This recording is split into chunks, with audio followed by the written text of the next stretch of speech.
What is up, guys? Welcome to Hero Ball, and today I'm going to be talking about March Madness. Every year in March Madness, there is a mid-major team that plays really well.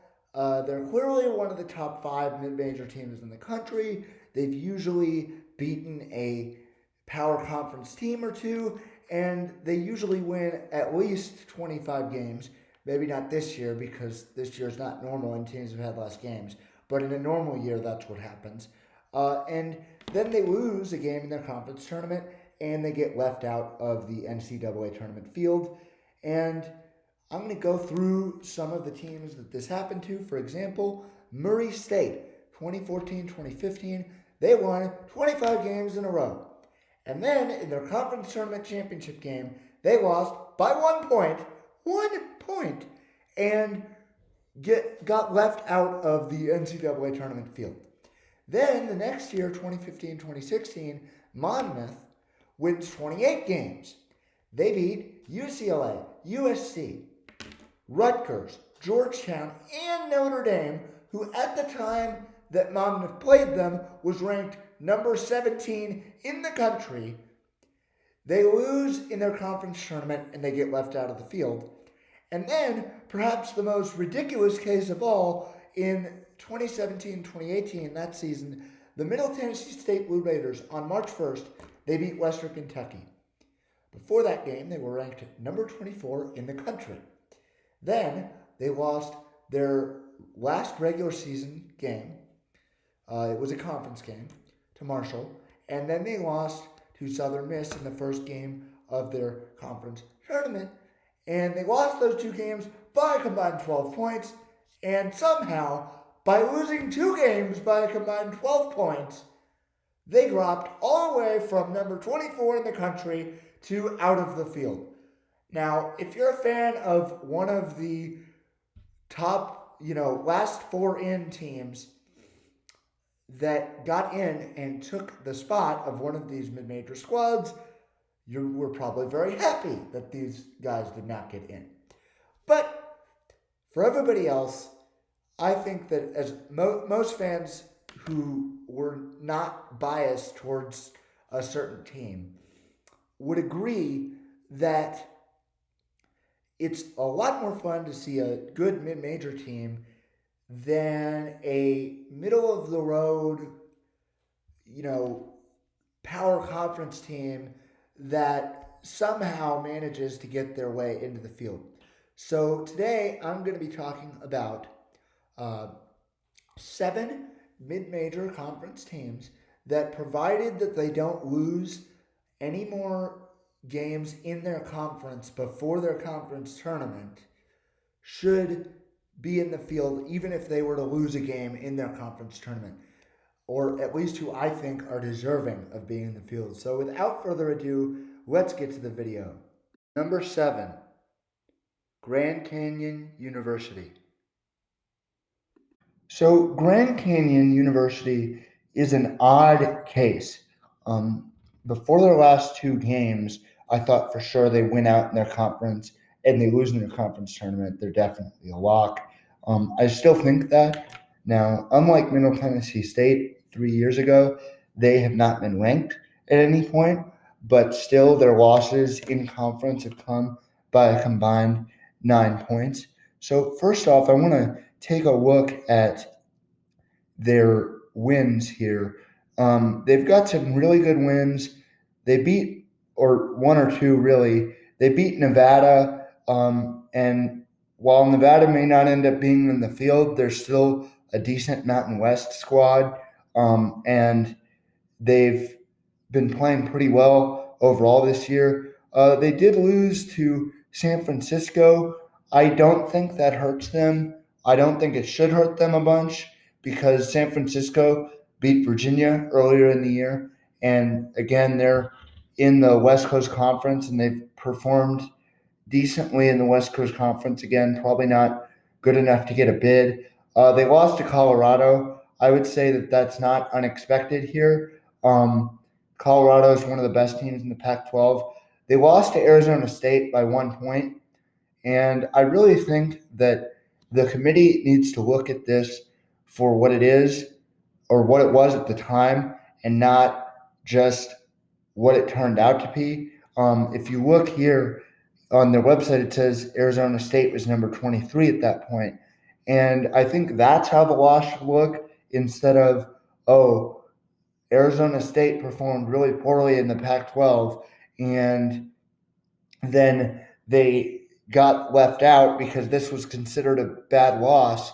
GCU did because this is considered a bad loss. I don't think that's how it should be looked at, especially since by that point, Arizona State had already had a few games. So it wasn't like, oh, they've been put at number 23 in the initial rankings, and the people who did the initial rankings got it wrong. So then you look at their only two losses that are bad, in my opinion, against Cal Baptist and against Seattle. And again, they lose those games by a combined 9 points. And I really think it's important here. I played in high school and I played on some teams that won a lot of games. And even if you're better than a lot of the teams that you play, it's really difficult to continue winning. And you can say all the things you want about don't play down to the level of your opponent. Um, but I think that's a lot easier said than done. So for them to have a 3 point loss against Cal Baptist and a 6 point loss against Seattle University after having won their first seven conference games, uh, I think that shouldn't be counted against them as much as it would have been counted against them had those losses come spread out.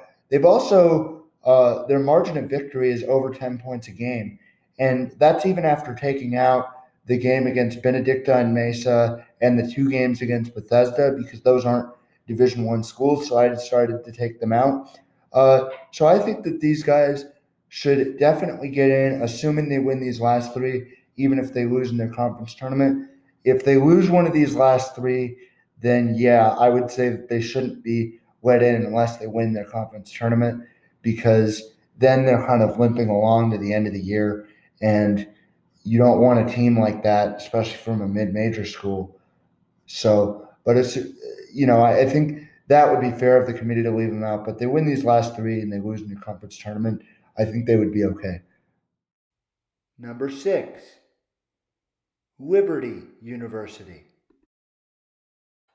So, looking at Liberty, they are very impressive. They have a very impressive resume. So, first of all, they've won 20 games and playing only 25. And three of their five losses have come against power conference teams. Their only double digit loss came against Purdue by 13, you can see here from November 25th.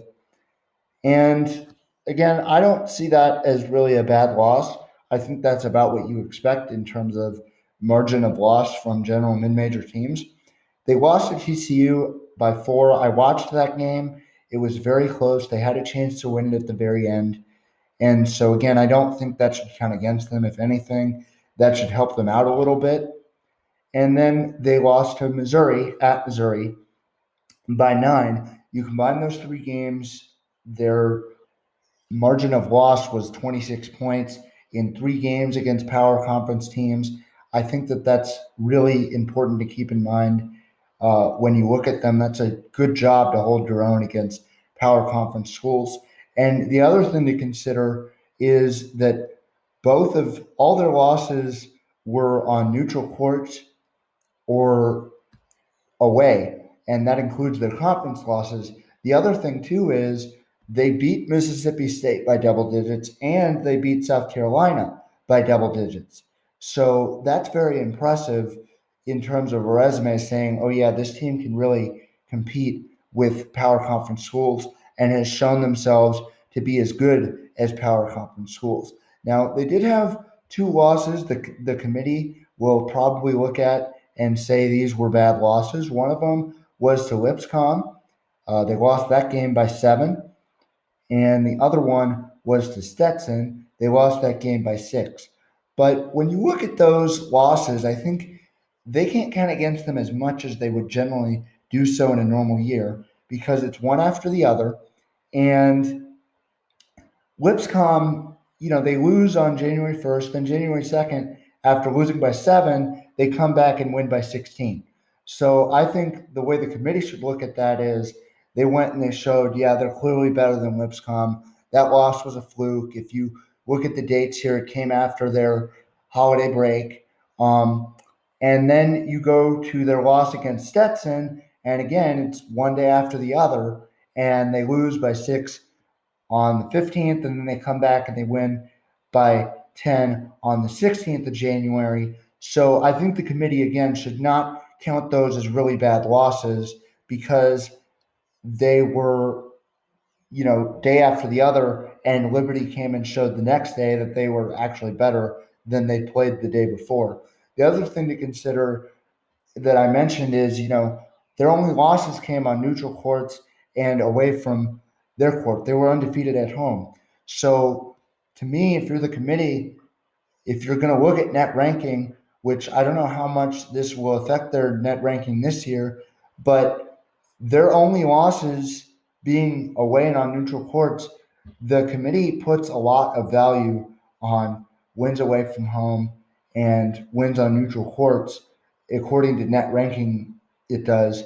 And that I think is important because, conversely, if you're going to put a lot on winning those games, you shouldn't put a lot on losing those games. And then, of course, there's the fact that they've won 9 straight. And then you also look at the fact that what their margin of victory is in terms of, you add up all their scores together, and on average, they're winning games by over 10 points. And that number was actually a lot higher, but I took out a few games. I took out their game against Lancaster Bible. I took out their game against, it's not loading here. I took out their game against Carter, and I took out their game against Columbia International. The reason I did that is because those schools are all not Division I schools, so I took them out. So anyway, those are the reasons I think that Liberty, at this point, they just beat Bellarmine earlier today. So to me, they're a lock. Now, the committee may not see it that way, but I think that the committee should include them. Number 5, Drake. So looking at Drake, I think their spot is almost clinched.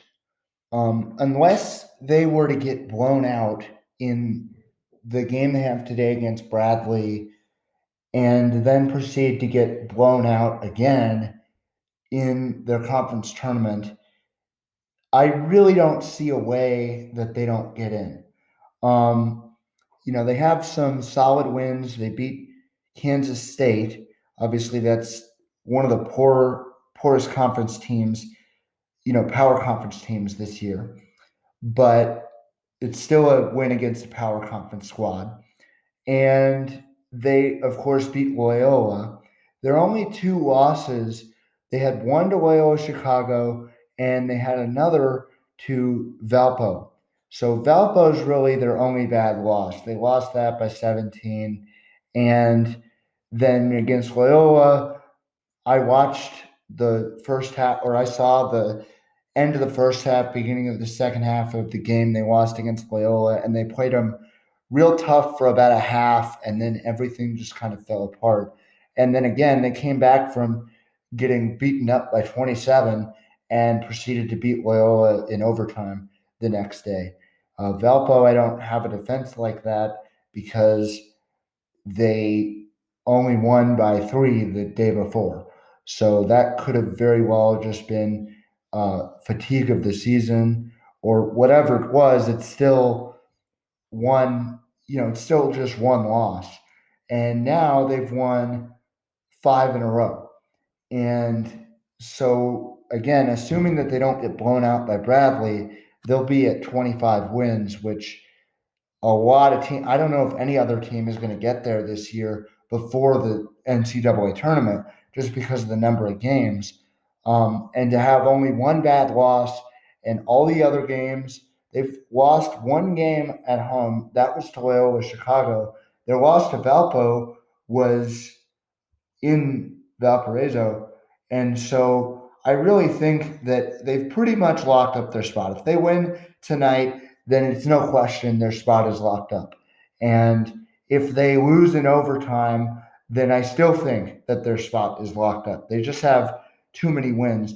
Again, the only thing, if they get blown out twice in a row, then maybe the committee will leave them out. Maybe I would somewhat agree with that, but I still think, again, 25-3 or 26 or 27-3, whatever it ends up being, is you can't leave them out against some other bubble teams.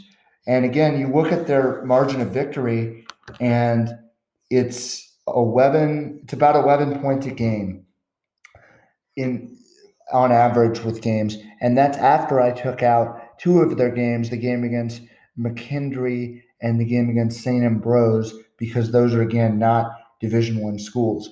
So anyway, yeah, Drake is pretty much locked. Not completely, but they could be locked, in my opinion, after tonight.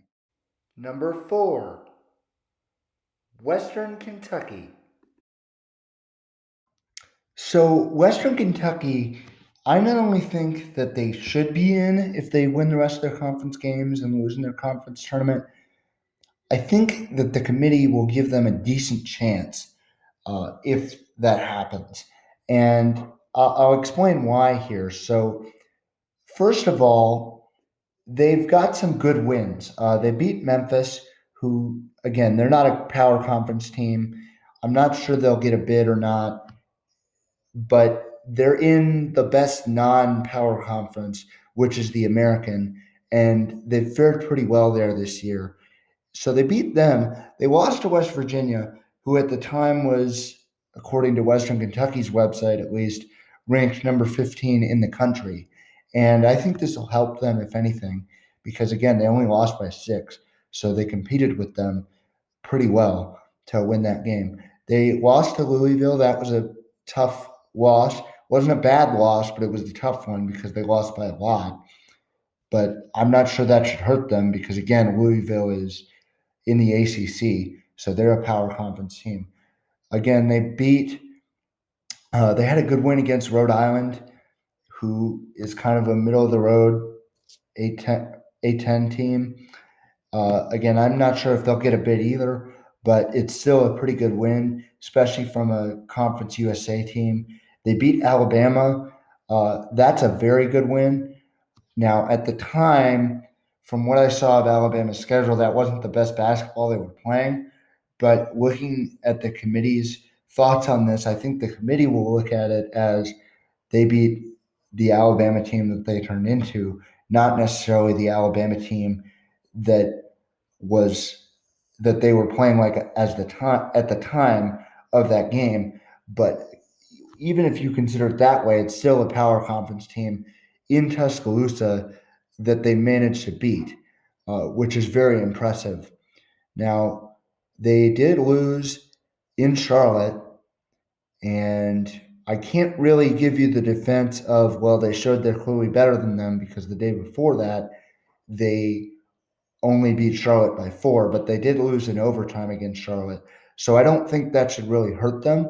Looking at Conference USA, Charlotte is not a very good team in terms of their record in the conference and out of the conference, but I think that should only hurt them so much because, again, they were away from home and it was an overtime loss.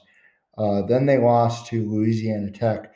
Again, I can't give the excuse of, well, they beat them by a lot the day before, the day after, because they didn't. They beat them by 2, but also they only lost by 5.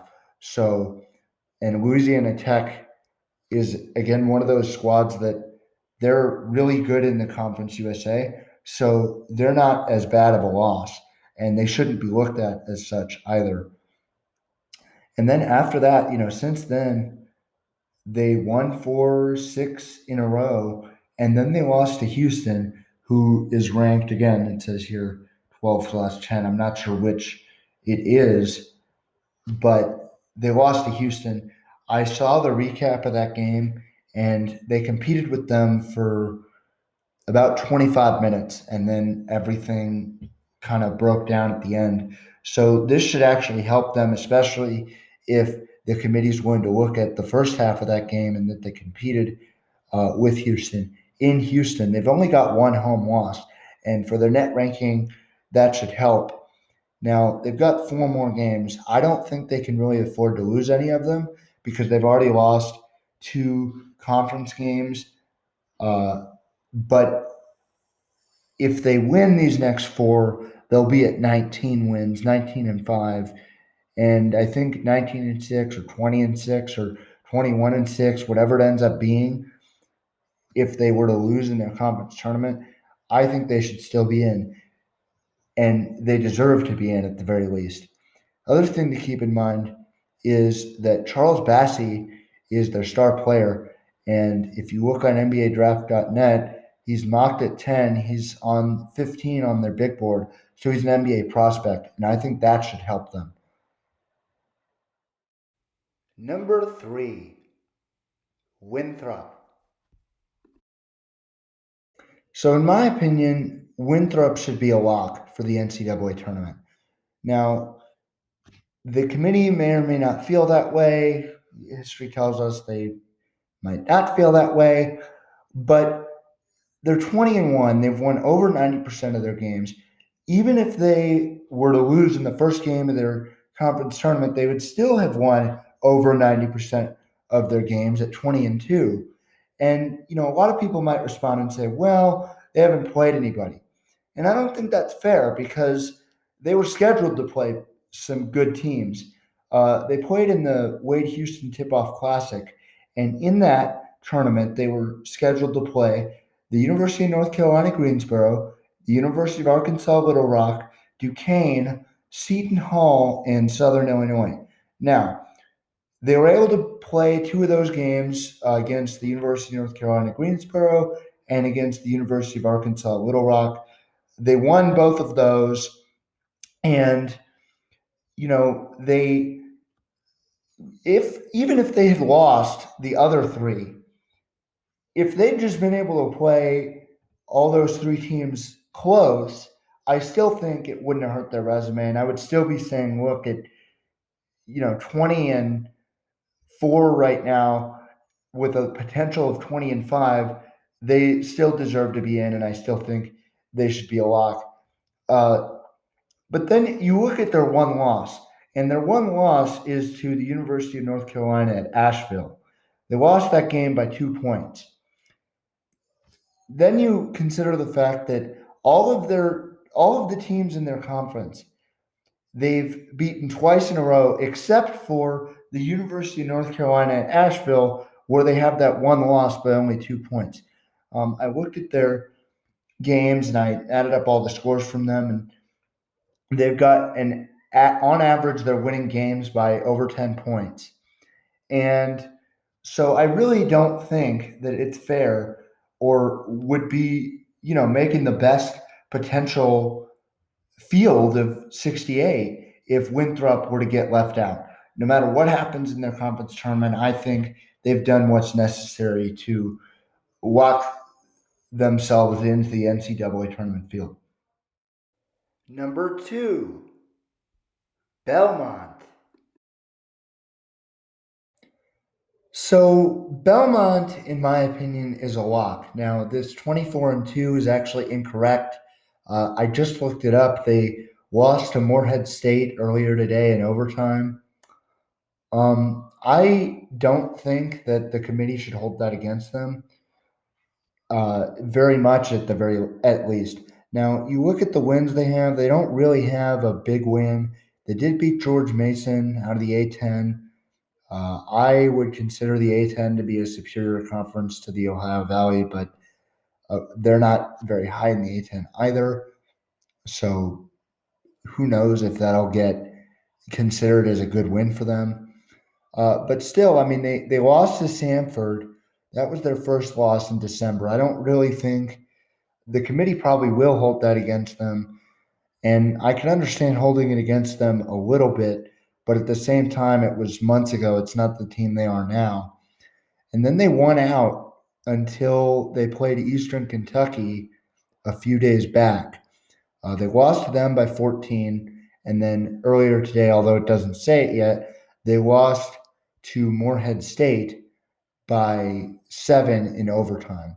And my thoughts on that are, well, a couple things. First off, I think the committee needs to take those losses with a grain of salt for two reasons. Number one, Eastern Kentucky and Morehead State are both 20-win teams. Number two, their margin of victory over those teams is actually positive when you bring in the games that they played against them. Eastern Kentucky, in the first game that they got to play against them, they beat them by 18 and then proceeded to lose by 14. And Morehead State, they beat them by 15 the first time they played them and then lost to them by 7.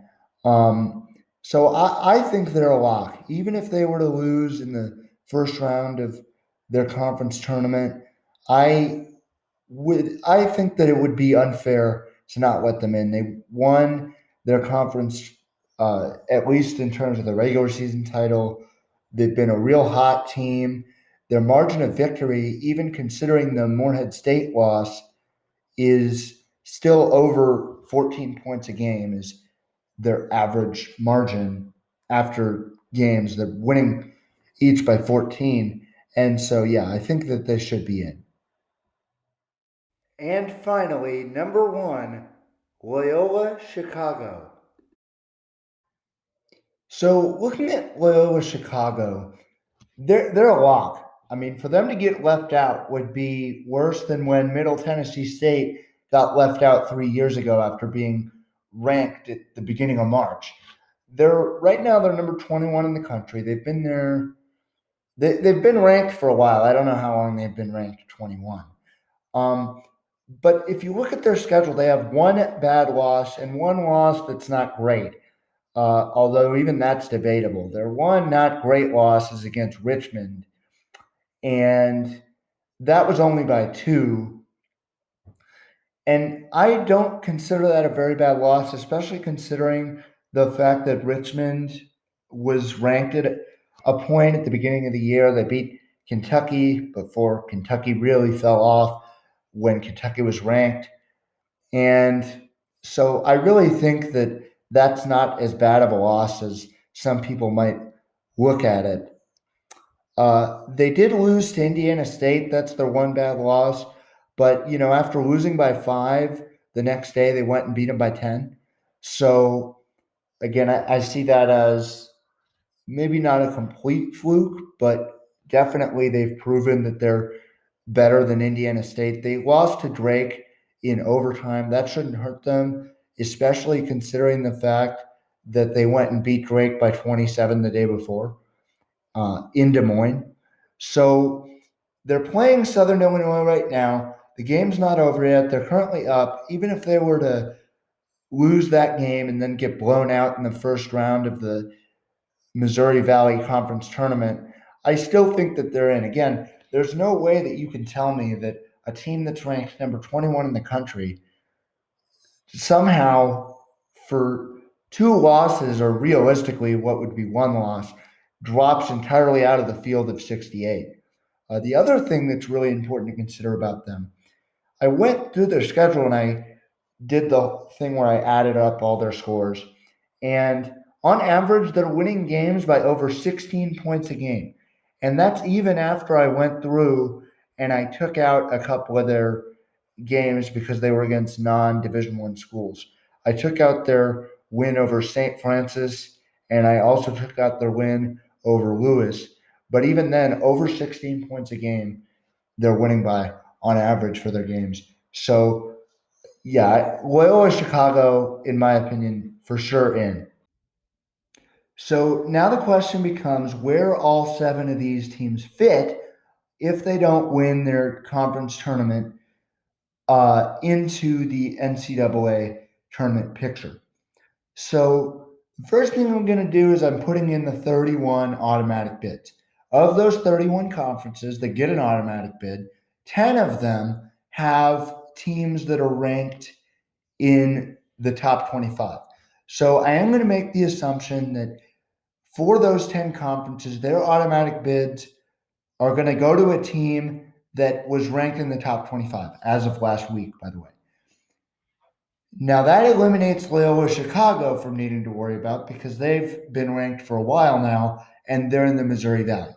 Now, then you go to the rest of the top 25 squads that don't get those automatic bids. That's 15 teams. So now you're up to 46 teams. Then I'm going to bring in the net ranking, the net top 40. And I'm going to assume that all of those guys get into the tournament. Now, this is as of yesterday, the net top 40, but that's my thought process is those guys are going to get in. So who knows if that'll happen, but let's just assume it will. So again, of the top 40 net ranked teams that are not in the top 25, excluding Colgate because they've only played conference games, and excluding Arizona because they're not able to be in the tournament this year due to self-imposed sanctions, then that's another 15 teams. So now you're up to 61 teams. And in that net top 40, by the way, is Drake. So now instead of having 7 spots for 7 teams, you've got 7 spots for 5 teams. So then comes the task of breaking down which of those teams, what teams they're replacing. So to determine which teams these squads would be knocking off, I looked at CBS Sports and I went to their latest projected bracket. It's from yesterday morning. And I looked at some of the teams that were, lower in terms of the at-large seeds to try to determine who I would expect these teams to knock off. So the first thing that you'll notice is Western Kentucky is one of the last 4 in, and so is Georgia Tech. Well, those two are already in, and Western Kentucky is one of the mid-major teams that I said should get in. So now you've got 4 teams instead of 5, but they're also filling 6 spots instead of 7. So I went down here and I looked at the 10s, 11s, and 12s. Well, turns out one of the projected 11s is Loyola Chicago. Other thing it turns out is that one of the projected 11s is Drake. Now, those I've already dealt with. A projected 12 is Winthrop. Now, theoretically, that could make me say, well, we've got 3 teams going for 5 spots. But that's really not the case because Winthrop, it looks like they're assuming that Winthrop's going to win their conference tournament. So instead, I put down some teams. I put down Boise State, VCU,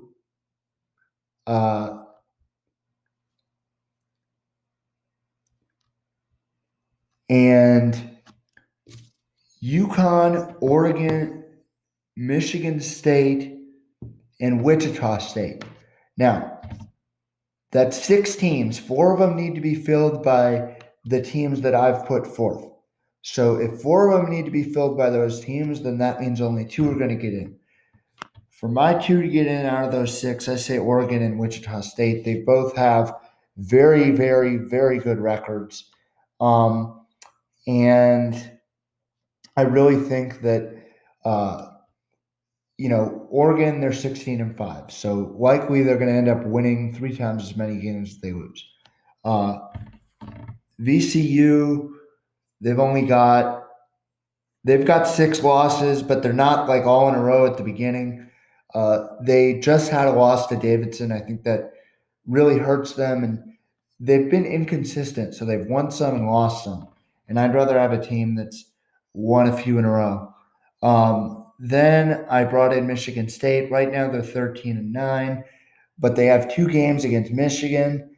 So that's going to put them at 13-11 potentially. And then if they were to win their other remaining game, they'd be at 14-11 going into the conference tournament in the Big Ten.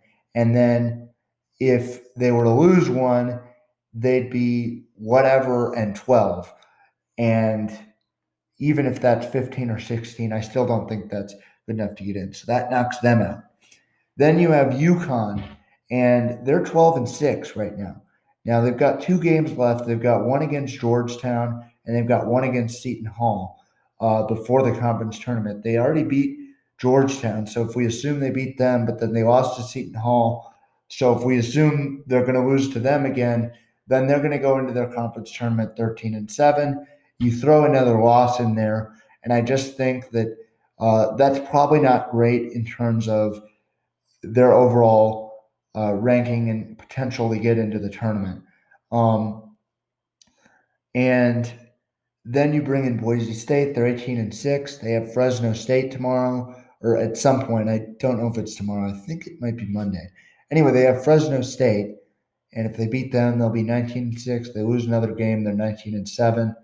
Out of the Mountain West, I'm not sure I love that as much as a team like one of the top 7. So anyway, those are my thoughts. I think Oregon and Wichita State would get in, and I think that the rest of those 4 would be out, and they'd be replaced by the 4 that are left over. What's up, guys? Thank you so much for watching the video.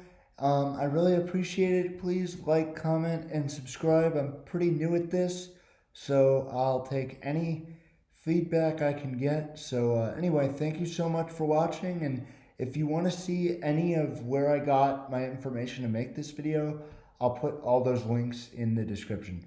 All right, thank you. Bye.